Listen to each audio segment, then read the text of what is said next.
Hello, my beautiful people. If you are new here, welcome, welcome, welcome. Grab your tea, grab your snacks, get comfy, and before we get into today's absolute mess, please go ahead and subscribe to the channel, join the family, because you already know, we keep it real, we keep it sweet, and we keep it funny here. Okay. Let's talk about something that honestly made me laugh, sigh, and then laugh again, because once again, the Daily Mail has managed to show the world that when it comes to Meghan Sussex, logic leaves the building, facts pack their bags, and drama shows up in a full three-piece suit. So apparently, allegedly, reportedly, dramatically, they were upset because Meghan attended the 2026 15% Pledge fundraising gala at Paramount Studios in Los Angeles solo, alone, without Harry holding her hand like a kindergarten field trip. I cannot. Now, let's ground ourselves in reality for a second. The gala itself is about encouraging retailers to dedicate 15% of shelf space to Black-owned businesses and supports representation and economic inclusion. This is literally about community, opportunity, and uplifting entrepreneurs. So already, we're not talking about some random red carpet moment. We're talking about a cause. And guess who was there? Major industry names and powerful women, including people like Kelly Rowland, Keke Palmer, Emma Grede, Winnie Harlow, and Tina Knowles being honored.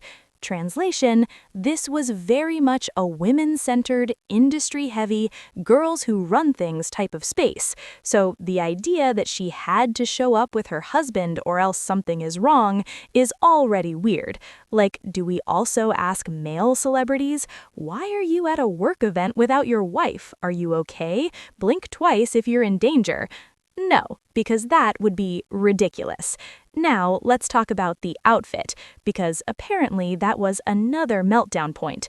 Reports from mainstream fashion coverage described Meghan wearing a strapless white gown styled with diamond and onyx earrings, elegant heels, and classic styling. So basically, clean, elegant, classic Hollywood gala energy. But according to the dramatic tabloid universe, this somehow became dripping in jewelry. Dripping, like she walked in sounding like a wind chime factory. Please, because let's be real, if she wore minimal jewelry, they would scream she's struggling financially in America. If she wears statement pieces, they scream she's showing off and being flashy. If she wore Zara, they'd say she's desperate. If she wore couture, they'd say she's out of touch. At this point, Meghan could show up in a potato sack and they would publish "Potato Farmers in Crisis After Meghan Sussex Hoards Supply." I'm telling you. Now, let's talk about this dress not fitting well narrative, because this is another classic move.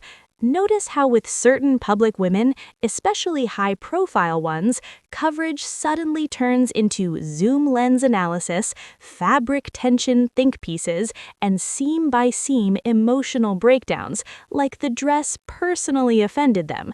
Meanwhile, the same outlets will post blurry photos of other celebs and go stunning, radiant, iconic.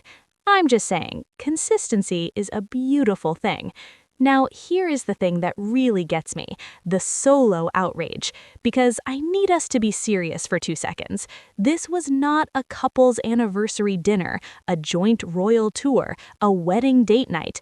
This was a fundraising gala tied to business, activism, and community work, and from reports, Meghan was surrounded by friends, industry peers, and collaborators, not standing in a dark corner eating crackers alone. She was literally in community.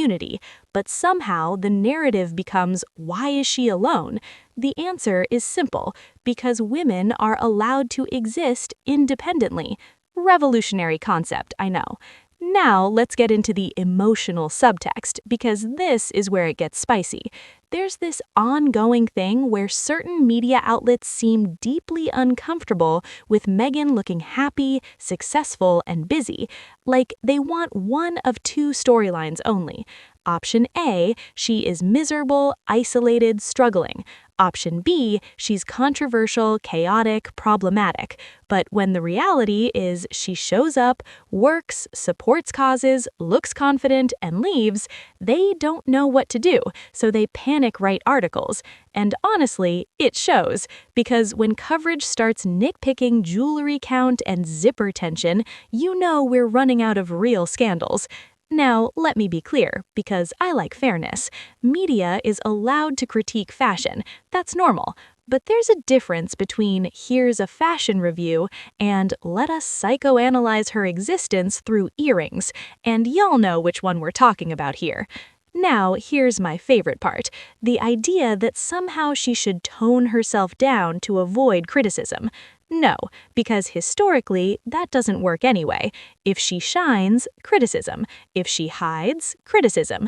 If she speaks, criticism. If she is quiet, criticism. So at that point, you might as well live your life and wear the diamonds, respectfully. Now, let's talk about the bigger picture, because the 15% pledge itself is about economic equity and visibility for Black-owned businesses. That is important work, and historically, conversations about what Black or biracial public women wear have often been policed more harshly, especially around cost and appearance narratives. General documented media pattern. So when you see hyper-focus on jewelry pricing, outfit cost, or how can she afford this, that conversation doesn't happen in a vacuum, and a lot of people clock that. Now, let's come back to the human side for a second.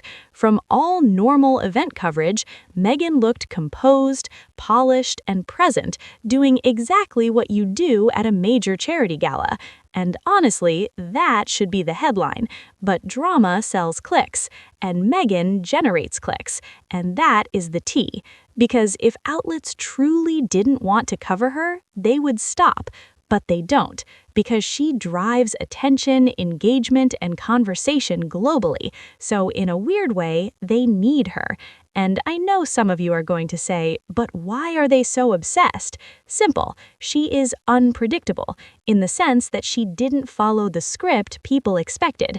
And historically, when public women step outside expected boxes, media gets, well, loud. Now, let me end on this note, because I know a lot of you watching just want peace and good vibes and to celebrate someone living their life. And honestly, that's valid. At the end of the day, Meghan showed up to support a cause, she showed up looking elegant, she showed up in community, she did the job, and that is literally it. Everything else? Noise. And if certain people are mad that she is still thriving, still showing up, still smiling, still working, well, that sounds like them problem.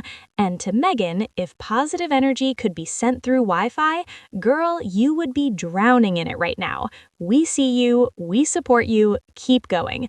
And to everyone watching, if you enjoyed this video, if you laughed, if you rolled your eyes with me at least once, please subscribe to the channel, like the video, and share with someone who loves a little media drama breakdown with their tea, because we are just getting started.